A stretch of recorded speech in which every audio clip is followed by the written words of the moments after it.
নমস্কাৰ সকলোকে স্বাগতম জনাইছো মোৰ ইউটিউব চেনেললৈ। মই আজি দশম শ্ৰেণীৰ ছাত্ৰছাত্ৰীসকলৰ মেথছৰ এটা টপিক লৈ আহিছো। সেইটো হৈছে তোমালোকৰ ইউক্লিডৰ কলন বিধি বা বিভাজন প্ৰমেয়িকা।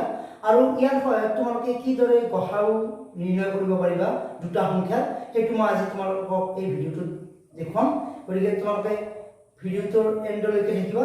আৰু যদি মোৰ ভিডিঅ'টো ভাল পোৱা তেন্তে লাইক শ্বেয়াৰ কমেণ্ট কৰিবা। আৰু কোনোবাই যদি আজি মোৰ চেনেলটো প্ৰথমবাৰলৈকে চাই আছা তেতিয়াহ'লে মোৰ চেনেলটো ছাবস্ক্ৰাইব কৰি ল'বলৈ নাপাহৰিবা। গতিকে আহিছোঁ আমি টপিকলৈ। গতিকে প্ৰথম আহিছোঁ মই ইউক্লিডৰ কলন বিধি বা বিভাজন প্ৰমেয়িকা। গতিকে এইটো কি বস্তু যে ইউক্লিডৰ কলন বিধিটো হৈছে যে a = bq + r। তোমালোকে সৰুতে এইটো বস্তু পাইছা যে ভাজ্য = ভাজক পূৰণ ভাগফল যোগ ভাগশেষ। গতিকে এইটো তোমালোকে সৰুতে পাই আহিছা। এইটো এতিয়া তোমালোকে যেহেতু ক্লাছ 10 পাইছা তোমালোকে এইটো এনেকৈ শিকিব লাগিব। আৰু এইটোকে কোৱা হয় ইউক্লিডৰ কলন বিধি। এটা ভাজ্য a, ভাজক b, ভাগফল q আৰু ভাগশেষ তোমালোকৰ r। আৰু ইয়াতে যিটো ভাগশেষ, এই ভাগশেষৰ ভেলুটো সদায় শূন্যতকৈ ডাঙৰ বা সমান হ'ব। আৰু ইয়াৰ যিটো ভাজক আছে b তাতকৈ সদায় সৰু হ'ব। গতিকে তোমালোকে এইটো মনত ৰাখিবা, ইয়াতে r ৰ ভেলুটো 0 গ্ৰেটাৰ অৰ ইকুৱেল আৰু b লেছ, বিতকৈ সৰু হ'ব লাগিব। গতিকে এইটো হৈছে তোমালোকৰ ইউক্লিডৰ কলন বিধি। এতিয়া এইটো ইউজ কৰি আমি কিদৰে গসাউ নিৰ্ণয় কৰিব পাৰোঁ সেইটো আমি চাম এতিয়া। গতিকে ইউক্লিডৰ কলন বিধিৰ সহায়ত আমি গসাউ নিৰ্ণয় কৰিম। এতিয়া তোমালোকৰ এক্সাৰচাইজত বহুকেইটা মেথছ আছে, তাৰ পৰা মই প্ৰথম তিনিটা মেথছ তোমালোকৰ লৈছোঁ। গতিকে প্ৰথম যিটো মেথছ আছে তোমালোকৰ 135 আৰু 225, এইটো মই প্ৰথম গসাউ নিৰ্ণয় কৰিম। এতিয়া ইউক্লিডৰ কলন বিধি হয় কেনেকৈ উলিয়াম তোমালোকে চাবা। গতিকে ইয়াতে প্ৰথম তোমালোকে যি দুটা নম্বৰ দিয়া থাকিব সেই নম্বৰ দুটাৰ ভিতৰত যিটো সৰু হয় সেই সৰু নম্বৰটোৰে ডাঙৰ নম্বৰটোক ডিভাইড কৰিবা। এতিয়া মই প্ৰথমটো কৰিছোঁ। গতিকে 135 এনে মই কি কৰিম 225ক মই ডিভাইড কৰিম। গতিকে কিমান টাইমছ যাব, প্ৰথমে 1 টাইম যাব 135, গতিকে বিয়োগ কৰি তোমাৰ হ'ব 90। তাৰপিছত তোমালোকৰ দেখিছা তোমালোকে 90 ডিভাইড নাযায়। ডিভাইড নহ'লে নেক্সট ষ্টেপ কি হ'ব, এই যিটো ৰিমাইণ্ডাৰ পালা ভাগশেষ পালা, এই ভাগশেষটোৰে যিটো তোমাৰ ভাজক আছিল আগৰ সেই ভাজকটোক তুমি ডিভাইড কৰিব লাগিব। গতিকে এতিয়া তোমালোকে ডিভাইড কৰিব লাগিব 135ক 90ৰে, ঠিক আছে। তাৰপিছত 135ক 90ৰে 1 টাইম যাব 90 হ'ল। তাৰপিছত ৰ'ব 45। গতিকে এতিয়া আৰু তোমালোকৰ ভাগশেষ ৰৈ গ'ল 45।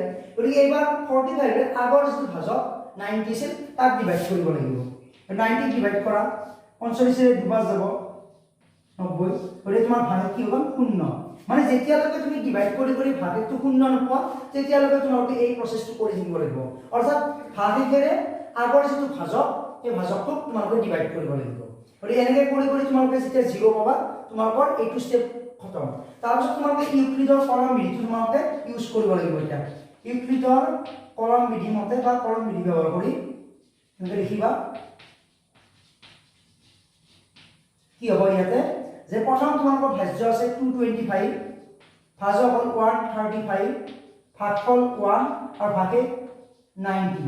গতিকে কি হ'ব ভাজ্য = ভাজক ইনটু ভাগফল যোগ ভাগশেষ। এইটো ভাজক এইটো ভাগফল আৰু তলটো ভাগশেষ। গতিকে এই দুটা ইনটু কৰি প্লাছ কৰিলে এই ভাজ্যটোৰ সমান হ'ব। সিমিলাৰলি নেক্সট ভাজ্য তোমালোকে পাইছা 135, এইটো তোমালোকে কি লিখিবা ভাজক আছে 90, ভাগফল হ'ল তোমালোকৰ 1 আৰু ভাগশেষ তোমালোকৰ 45। এইটো হ'ল নেক্সট ভাজ্য তোমালোকৰ আছে 90, ভাজক আছে 45, ভাগফল 2 আৰু ভাগশেষ তোমালোকৰ 0। গতিকে তোমালোকৰ ভাজ্য ইয়াতে তিনিটা আছিল, এইবাৰে 3 লাইন হ'ব। কৰবাত হয়তো তোমালোকৰ 4বাৰ ডিভাইড কৰিব লাগিব, ইয়াতে 4টা লাইন হ'ব। যিমানবাৰ ডিভাইড কৰিবা ইয়াতে সেইমতে লাইন আহিব। এতিয়া লাষ্টত তোমালোকে গসাউ লিখিব লাগিব। আৰু গসাউ তোমালোকে কোনটো হ'ব ইয়াৰে যিটো নম্বৰে তুমি ডিভাইড কৰোঁতে লাষ্টত তোমালোকে ভাগশেষ ৰিমাইণ্ডাৰ 0 পাইছা সেইটো হৈ যাব তোমালোকৰ গসাউ। গতিকে ইয়াতে ডিভাইড কৰোঁতে কোনটোৰে ডিভাইড কৰোঁতে 0 ওলাইছে 45। গতিকে ইয়াতে গসাউ হৈ যাব তোমালোকৰ 45। এইটো হৈ গ'ল তোমালোকৰ কুৱেশ্যন নম্বৰ 1। এটা সিমিলাৰ প্ৰসেস আমি সেকেন্ড নাম্বাৰ আৰ থাৰ্ড নাম্বাৰটো কৰিম। 196 আৰু এফালে আছে 38220। গতিকে এইটো 196 এ ডিভাইড কৰিব লাগিব, এইটো সৰু এইটো ডাঙৰ। গতিকে তোমালোকৰ এইটো ডাঙৰ নাম্বাৰ আছে, গতিকে তোমালোকৰ ভাবিবা যে ইমান ডাঙৰ নাম্বাৰটো তোমালোকে কেনেকৈ ডিভাইড কৰিবা। গতিকে তোমালোকে আগত যেনেকৈ দীৰ্ঘ হৰণ কৰিছিলা সেম প্ৰসেছত কৰা তোমালোকে।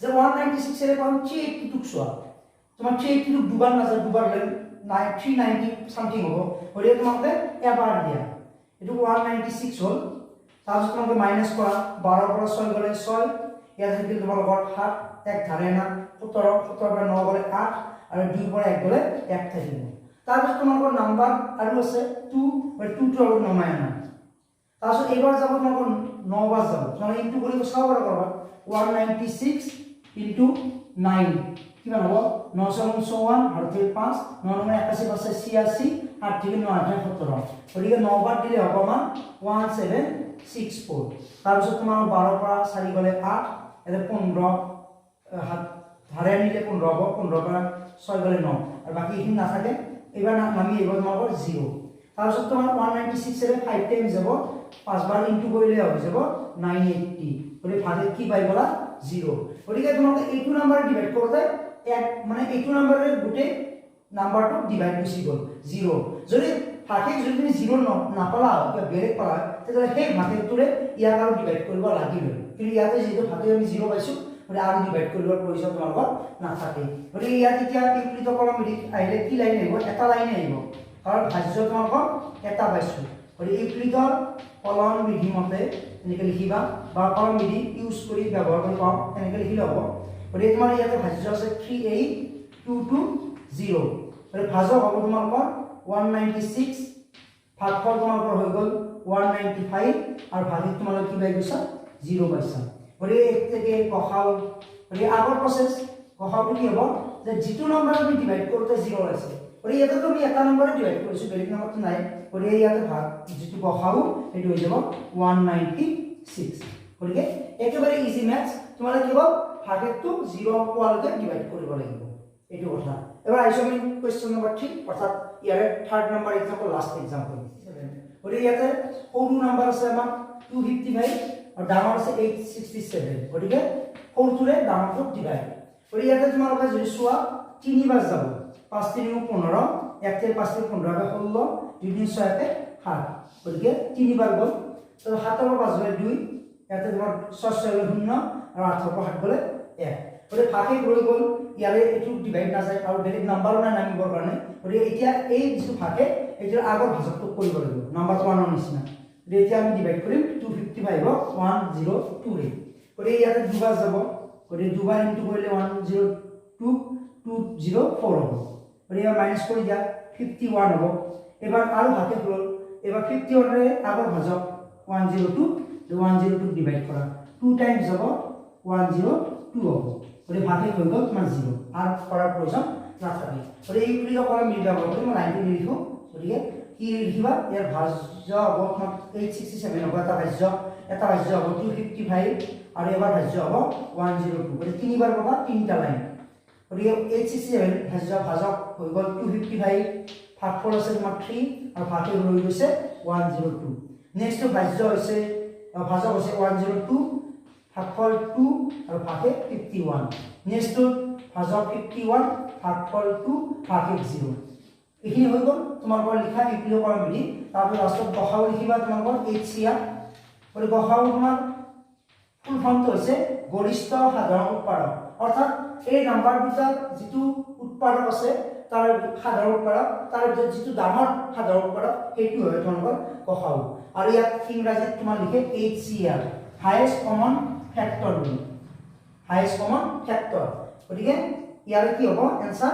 51 হ'ব কাৰণ 51 ৰে ইয়াত ডিভাইড হৈছে 0 ওলাইছে লাষ্টত গতিকে এইটো হৈ যাব 51 গতিকে ইয়াত তোমালোকৰ মই তিনিটা ম্যাথছ কৰি দি পেলাই ইয়াত মই তোমালোকক কিদৰে ইউক্লিডৰ কলম বিধি হয় গসাও নিৰ্ণয় কৰে এইটো মই আজি বুজাইছো তোমালোকে ইয়াত বাকি ম্যাথছ বিলাক ঘৰত ট্ৰাই কৰিবা নিজে গতিকে একেবাৰে সহজ প্ৰসেস কেৱল ডিভাইড কৰি যাবা আৰু যদি ভাগে কোৱা ভাগটোৰে আগৰ ভাজকটো ডিভাইড কৰিবা আৰু শেষত তোমালোকে 0 পাব লাগিব আৰু লাষ্টত যিমান ভাজ্য পাবা যিমানবাৰ ডিভাইড কৰিবা সেইদৰে ইউক্লিডৰ বিধি মতে কিমানটা লাইন তোমালোকে ইয়াত লিখিব লাগিব এটো আৰু লাষ্টত যিটো নম্বৰে ডিভাইড যাব 0 ওলাব সেইটো হৈ যাব তোমালোকৰ গসাও অৰ্থাৎ HCR গতিকে আজি মই ভিডিওটো ইমানতে শেষ কৰিম গতিকে নেক্সট ভিডিও তোমালোকৰ আগত সোনকালে লৈ আহিম মই গতিকে মোৰ ভিডিওবোৰ চাবলৈ তোমালোকে নাপাহৰিবা আৰু মোৰ ভিডিওবোৰ যিমান পাৰা তোমালোকে বাকি ষ্টুডেণ্টবিলাকৰ মাজতো শ্বেয়াৰ কৰিবা যাতে বাকি ষ্টুডেণ্টবিলাকেও তোমালোকৰ ম্যাথছ বা সায়েন্সৰ কুৱেশ্যন এনচাৰবিলাক কৰাত যাতে সুবিধা হয়।